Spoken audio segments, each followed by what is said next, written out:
Okay, we've gone live, which is good news. So good afternoon, everyone. Thanks for those who are joining us, and for those who will be watching back later on record. Thank you for taking the time to tune in.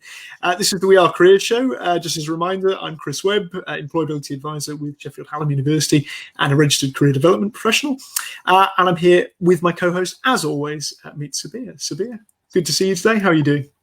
I'm good, thank you. Good afternoon, everybody. I'm Meet Sabiha and I work internationally in 12 different countries as a registered career practitioner, and I specialise in working with young people.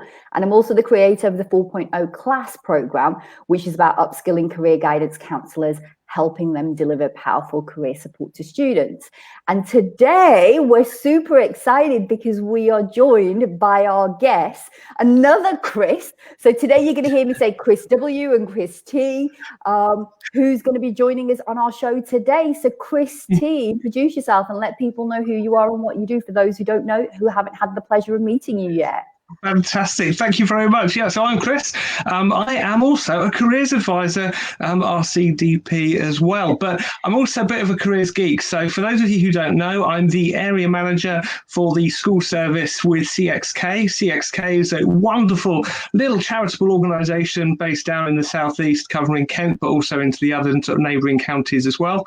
We're also the prime contractor for the National Career Service down here, but my job is mainly looking after a brilliant group of advisors who go into schools across the whole of Kent, delivering careers guidance to a whole host of different sorts of schools, from mainstream through to special needs, through to PRUs. The other stuff that I get involved with is that I'm also on the personal guidance task force for Careers England. I'm also the current chair of the Careers Writers Association, and within that, with the Careers Writers guys, fantastic group of practitioners and writers. Also a published author and illustrator. So we had our book out, Career Journeys for Young People, recently, which you'll find on the Careers Writers website if you want to go and have a look. It's a useful book for parents to support their young people. So generally, in a nutshell, I'm a careers geek. I love careers work, but first and foremost, before any of all of that, I am a careers advisor, and I go into school doing careers work and absolutely love it. So that's me in a nutshell. It sounds as if you are a very passionate person about careers, but also as well, you are clearly doing so much within the field of career guidance and career development. And I noticed that you mentioned, and I know when we did the pre-show, I noticed something at the back of you, which was these amazing illustrations and paintings that I know that you talked about here. So I'd love for you to share a fun fact with the members that are watching today about you that goes beyond the career practitioner that that we're getting to know about today. Yeah, absolutely. So basically, before I was a careers advisor, I was, I am an artist and an illustrator. So, so in my house, we have murals. This room was my kids' room. So hence, we've got a rocket ship sort of blasting off here in the background. But yeah, basically, I'm an artist, an illustrator. I've got my own fine art practice. So I do small watercolor, pen and ink drawings and stuff, but also illustrator. So if you want to check out some careers illustrations, again, pop over to the Careers Writers website, the Parental Guidance website, have a look at some of the articles, and you'll see articles written by fantastic.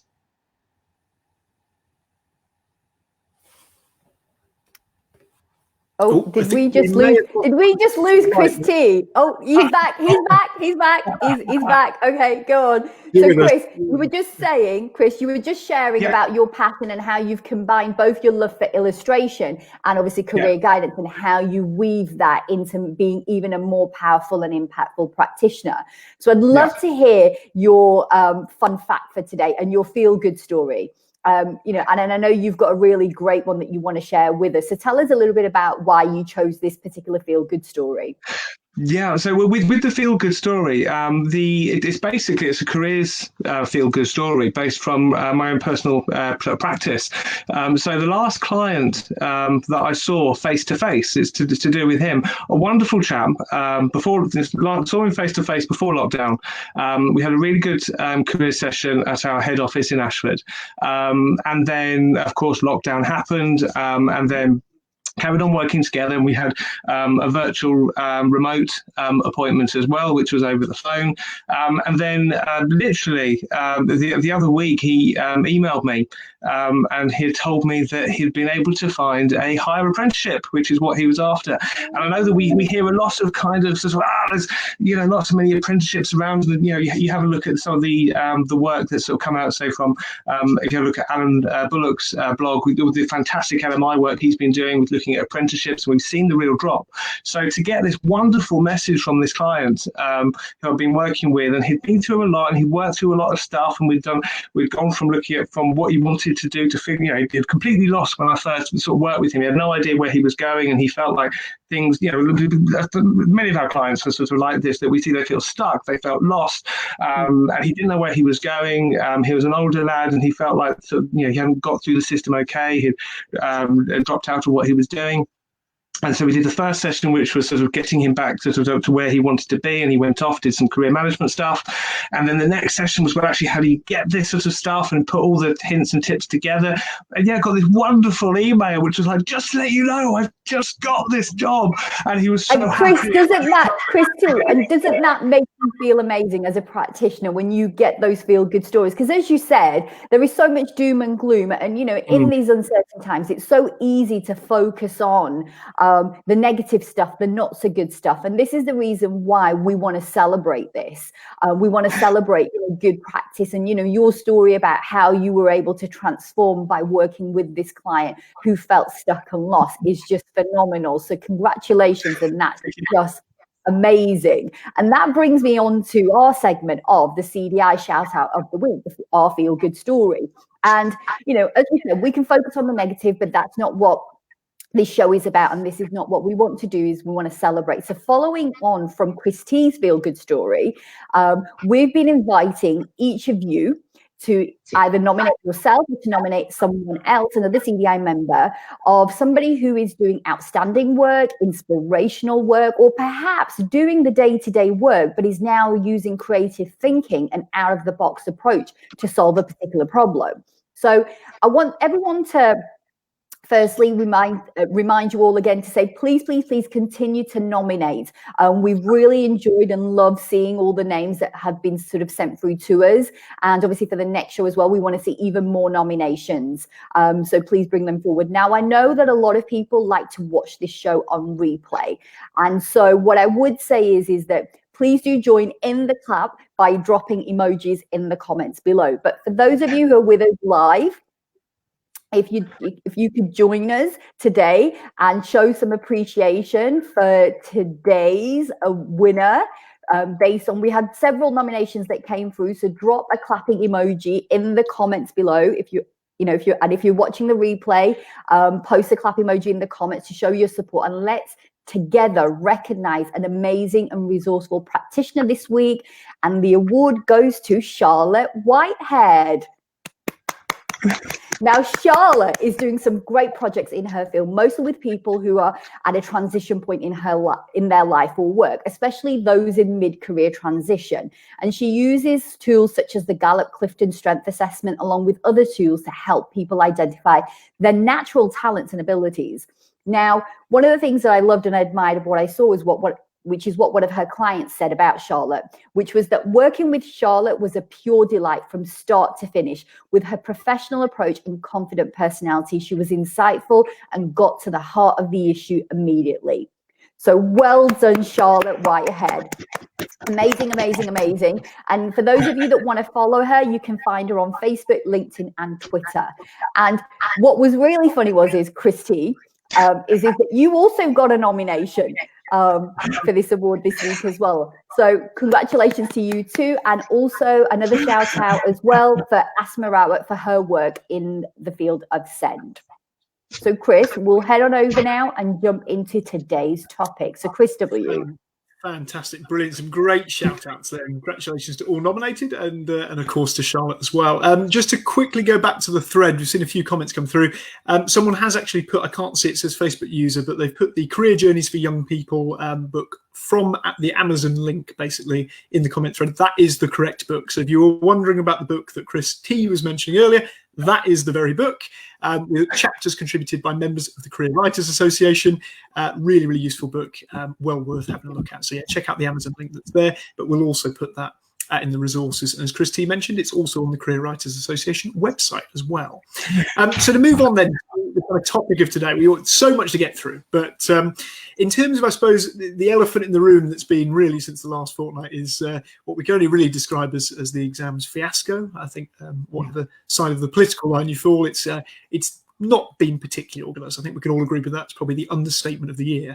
And obviously some really significant challenges for A-level, GCSE, BTEC, IB students, all sorts of school leavers coming to the end of their time. They're not what they'd hoped for, and kind of really being, treated, I would say, in a fairly kind of negative way, and having to deal with those challenges. And one person who's experienced, or worked with young people during that particularly difficult time is Chris T, who's with us today. So I think just to kind of kick things off, Chris, what would you say the kind of experience has been like really over the past sort of few weeks, and how have, from your experience and the experience of the young people and parents, carers that you've kind of interacted with, how have they found it during this kind of difficult time? Yeah, really, really good question. I think the easiest way to say is it's been varied. So as I said, I've got look after a team of fantastic practitioners that go out into schools, and we're going out for results days, but also we have a fantastic team of practitioners running the National Career Service exams helplines, which we were part of. So we had the sort of two sides of it. There was my colleagues and myself going out doing the face-to-face work, and the guys back at the call centre. I think it really has varied in terms of partly how schools are supported. There's been some amazing work by schools, by teachers who have just rolled up their sleeves and done some amazing, just caring and supporting and working alongside ourselves as practitioners to support those young people. From organising on the actual results days when we had having to set up the social distancing, they were all quite anxious, like, how is this going to work? And they've done, an absolute phenomenal shout out to the schools in terms of what they've been able to organise. In terms of the experience of the young people and the parents, what we've mainly found is that, yes, there has been the tears, there has been the upset, as we would expect, completely expect. But there's also been a very, very strong sense of resilience, and healthy pragmatism, understanding that there's factors beyond their control. So a lot of young people have, and their parents have been able to, be very resilient, and resilient when they shouldn't have had to have been resilient in these awful circumstances. The other bit that seemed to have been overlooked was because, of course, the IB students getting their results earlier, that it was almost like the calm before the storm, and it's almost like there was with some parents who contacted us prior to the main A-level GCSE results days, which gets the headlines, asking questions, queries, what's going on here and stuff. So we had this sort of ripple effect that wasn't really reported on beforehand until everything really hit. Then during the peak of the storm, some of the significant difficulties was that things kept changing. Many of us that were working during that time, there were updates going out during the morning of the GCSE, the A-level results. We were getting updates whilst that was happening. So of course that had a massive effect on the guidance, because we're having to check in, and it's all those of us out there, we always know we have to check our knowledge. Well, we were having to check our knowledge repeatedly. What was happening? Well, Christy, that's such an interesting point, and we'd love to see comments in the thread below from people who also experience a similar journey to what Christy is talking about, and we'd love to hear whether it's insights, comments, questions that you have also for our guests today. Please do continue to drop those in the comments below so that we can make sure that we get those answered for you. So yes, Chris T, so you were talking about obviously the journey and the experience that you had with the race, and I love the fact that you're talking about the BTEC and the IB results as well. Now, the government have done a U-turn regarding A-level results, and GCSE results have been welcome, but still left a number of young people in a very difficult position regarding their post-18 options. What career advice have you been giving to young people in this situation? Well, I think what we need to be careful as well is that we don't end up just talking about universities and progression to university, because of course these results affect things like the degree apprenticeships, the higher apprenticeships generally. If we're looking for those sort of sixth formers were waiting for GCSE results, having done resits. So there's a lot of implications here. And it has made it very difficult in terms of the guidance of what to provide because things change. So we've taken quite a pragmatic approach with a lot of the work. The first being is check the facts for your individual situation. And that's been the first point to go to, because that's A, the situations keep changing. B, it varies from individual to school to college to what those individual situations might be. So getting the facts. But then once you've got the facts, it's also it's making sure you check those facts from more than one source. So we had in the school that I was in, so shout out to Switches, which is one of my schools down in Thanet, a fantastic school in terms of support, in terms of they really embrace that whole careers ethos. We were having students from other schools that were coming in who weren't providing career support on that day, and they were trying to get answers because they hadn't been able to get those answers from their own schools. The team were fantastic at the school, got a very good relationship with the exams officer at St George's, and she was helping to get the facts. There was a bit where I had the information that I knew, and I thought, actually, no, I need to get some more facts here. So we went to the exams officer, and she got some facts, and we were able to bring together some evidence that for this particular client I'm thinking of, that was able to take back to their school and actually get things changed. So checking the facts and double checking the facts, that's the first starting point. The next bit is to also talk to all the stakeholders. So if you're looking at apprenticeships, having a chat with the employer, but also having a chat with the training provider. If you're talking to the universities, talk to each of the universities if you're waiting to see and get things resolved. And communicating, that's been the most crucial bit with all of this, because we've got some universities that will hold whole places open. We have some universities that will hold students, but we're not telling them what was going on. We had, all of these changes. So, but if we were to boil it right down, it's checking the facts for your individual situation and then double check the facts. And then on top of that, communicate with all vested stakeholders to see what can be negotiated, what can be advocated. And then in some parts of this as well, where time allowed, for ourselves to step in and advocate, or even we've had head teachers stepping in and advocating and talking to universities and providing additional contextual information.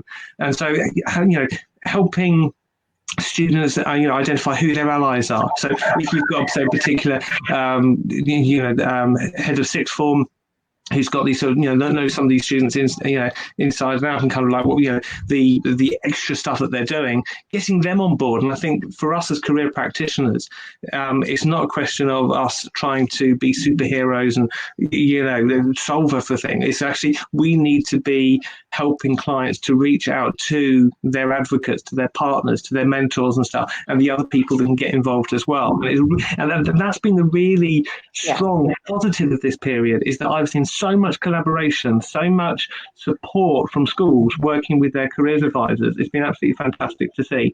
In terms of our remote service, absolutely massive shout out to those guys, because they were picking up those phones and picking up for those students who weren't able to access the career support in their schools. And that's the other elephant in the room.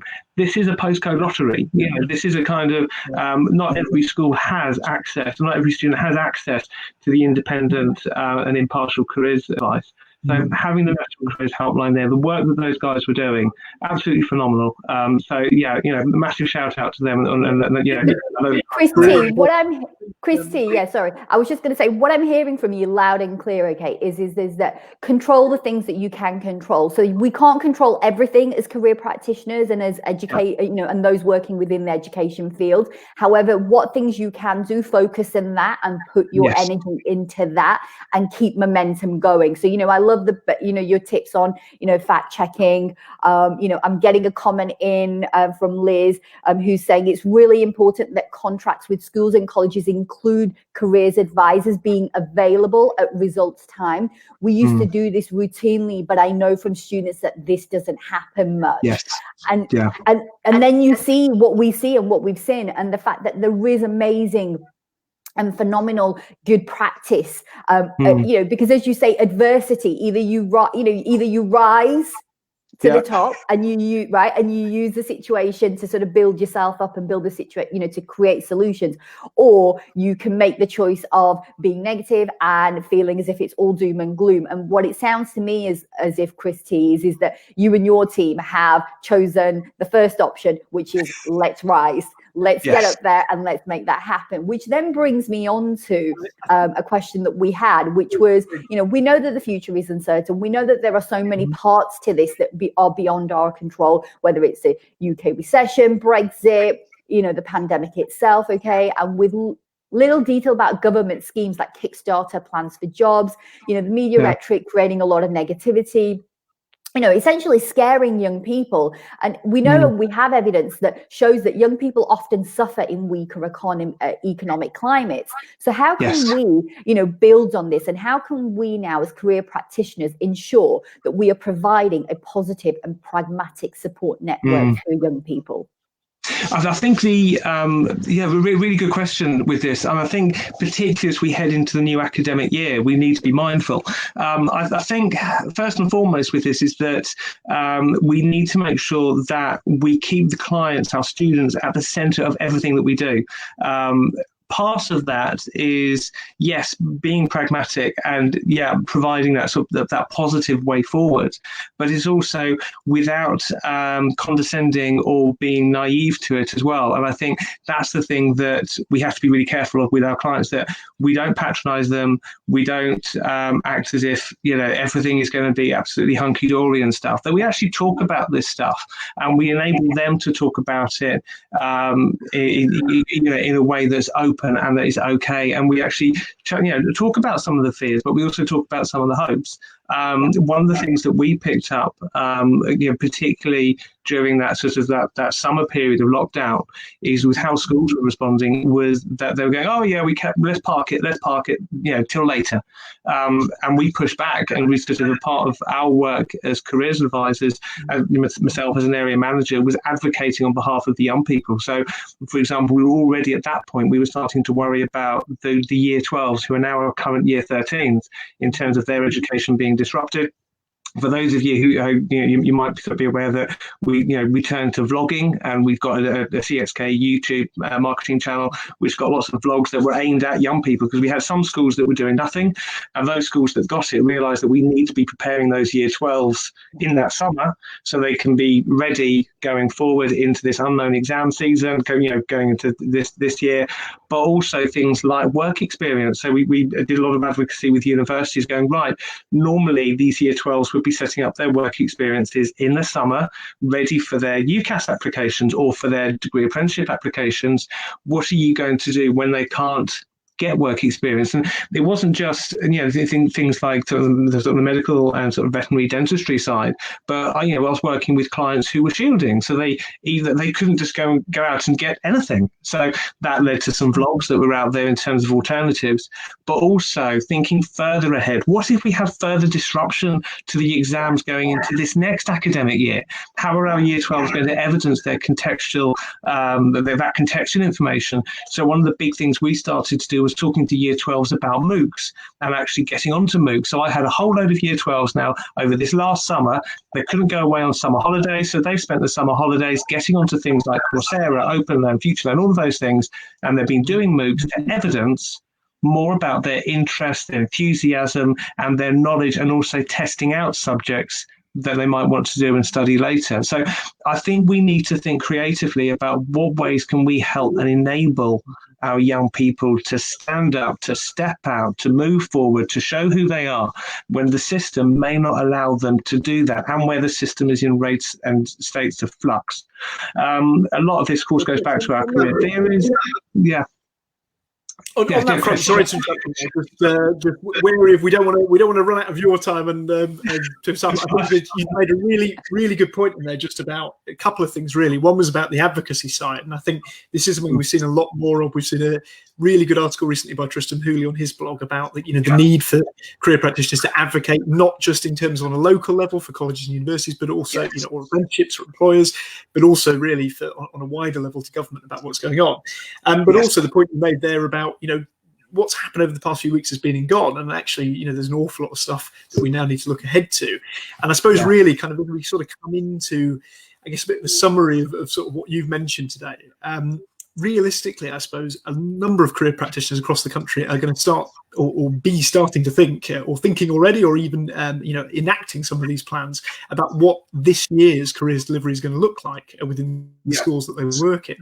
And so I suppose what would be really useful to kind of hear from your point of view is both, you know, what that careers delivery is looking like from CXK's perspective, and you mentioned a couple of those things already, but also I suppose, you know, what can we as careers practitioners do to ensure that this next year ahead, regardless of kind of what happens, we're kind of taking, I suppose, that positive approach forward and making sure that the support we're providing, the advice we're providing, is as effective as it can be, given the fact that things may change as we go along. So obviously we can't predict everything that happens. Yeah, I mean that's a question and a half. I could probably talk for quite some time on that one. So I'll try and sort of take it down to a sort of a nutshell. 60 seconds. You've got 60 seconds, Christy. Here we go. So I think in terms of us, for us at CXK, things are incredibly healthy. We've got all our schools back. We've had growth in with some schools in terms of where they've realised they do need to provide extra support in terms of for those students, which is all fantastic. It's my absolute privilege to look after my team that go out and do this amazing work. So big shout out to them, because you know they're absolutely fab.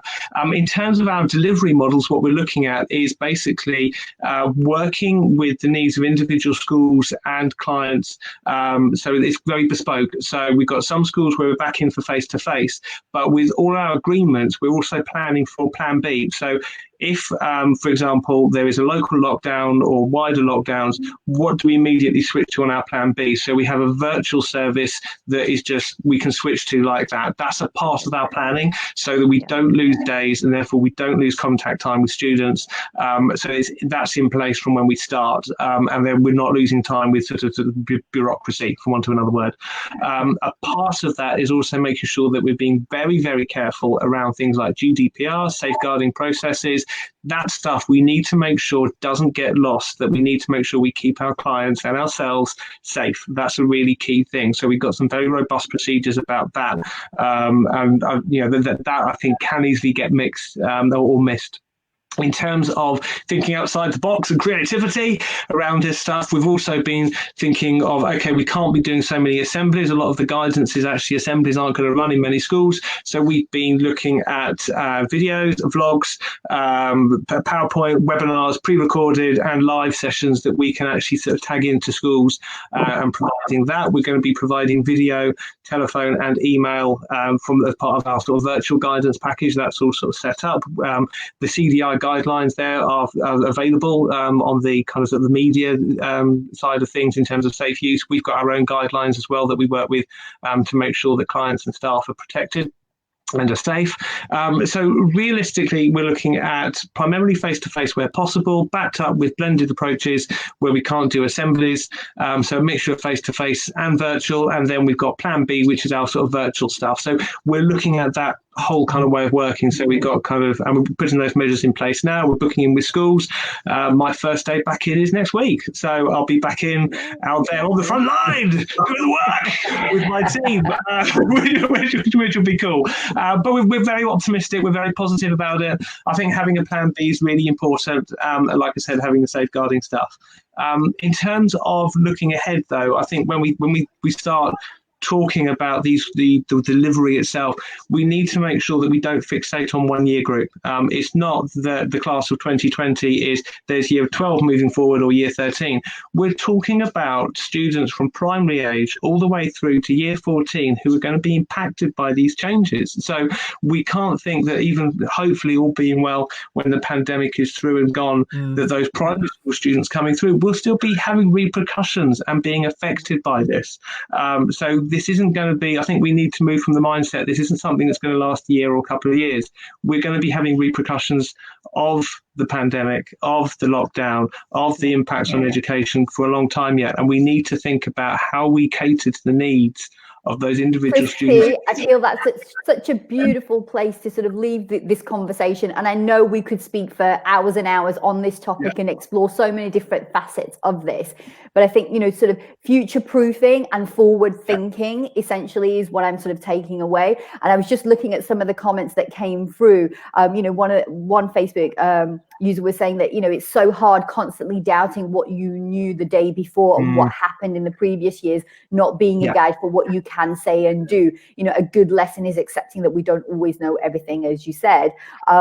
My year 12 son did a MOOC, found it really interesting. So again, as you were talking about, Christy, getting creative and, perhaps maybe the summer hasn't worked out and planned the way that you wanted it to. However, you've gone and done something completely different that is still adding value, that's still enhancing your skills and your experiences that can take you forward and help you build and create a joyful and and a wonderful career for these young people.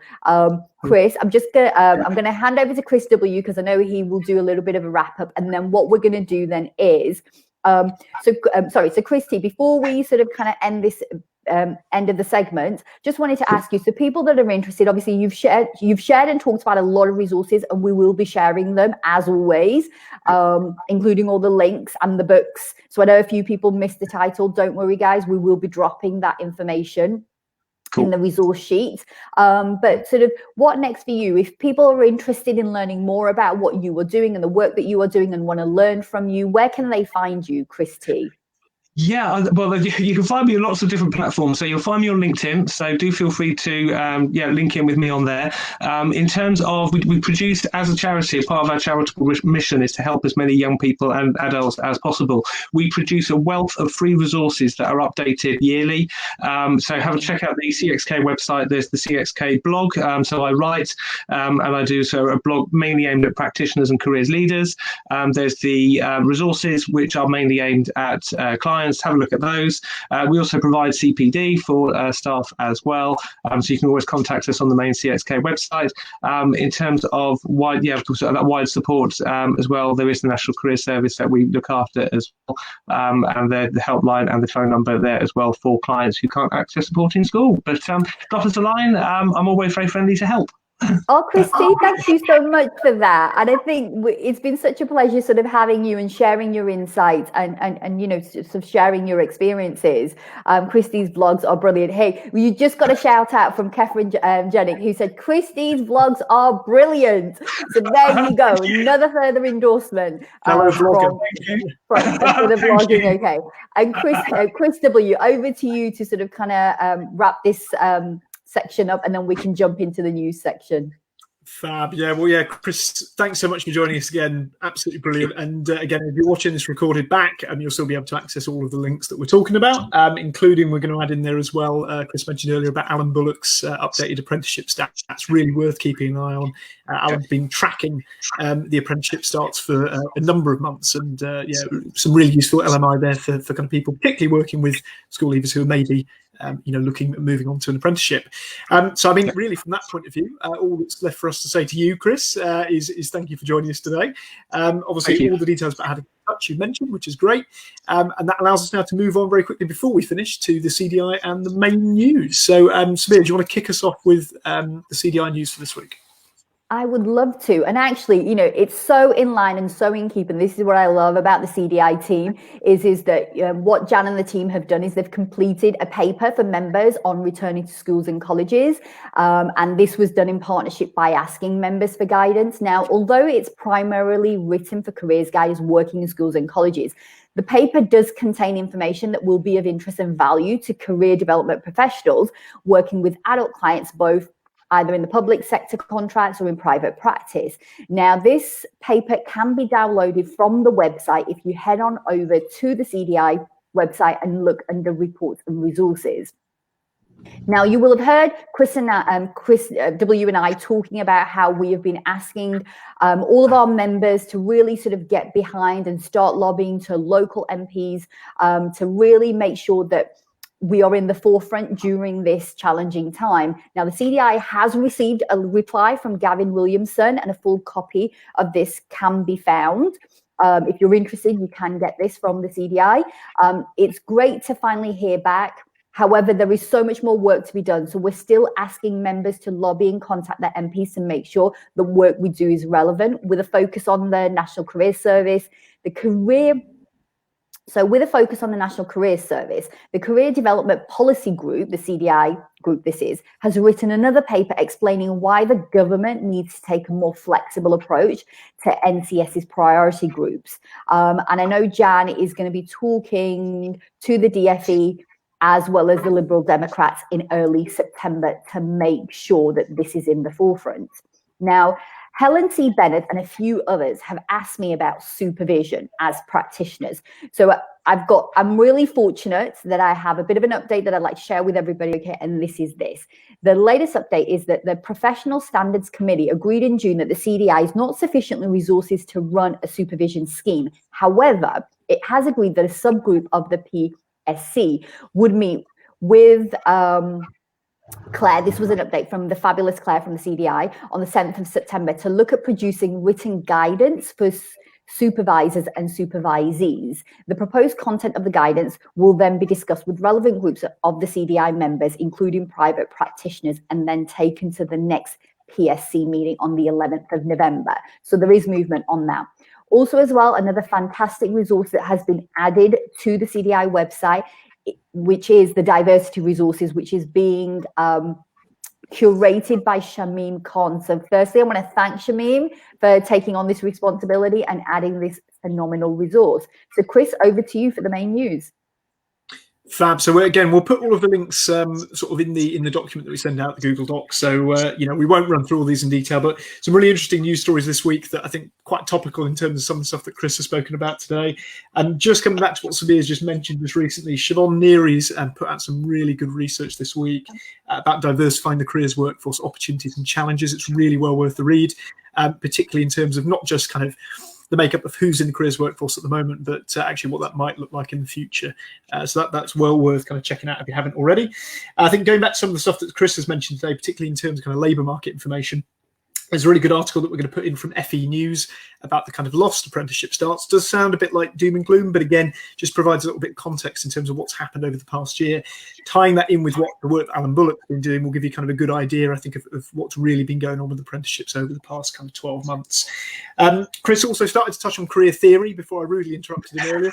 If you wanted to hear more about that, Tristan Hooley's been releasing his blogs, basically some kind of almost like beginner's guides to careers theories, covering a variety of different career theories. I think he's done about 2 or 3 so far, so they're worth keeping an eye on. And again, we'll put the link in there. And there's also some good articles from both BBC News and the Financial Times this week about both what might happen come the end of the furlough scheme in October, but also the Kickstarter scheme, which effectively started today, went out to employers today. So it's already about a month behind, which sounds fairly similar based on what we've been doing recently. But again, there's some quite good comment pieces on what type of employers might actually pull in the Kickstarter scheme. And again, the fact that, they're looking at a minimum of 30 placements for an employer means that it's going to put some employers off from doing it. So I think if you are advising people on things like the Kickstarter scheme, there's some good articles we're going to share that perhaps give you a little bit more context on that front as well. So that's kind of a basic overview of our news, but we'll put more of that again in the Google Doc for people to have a look through in your own time.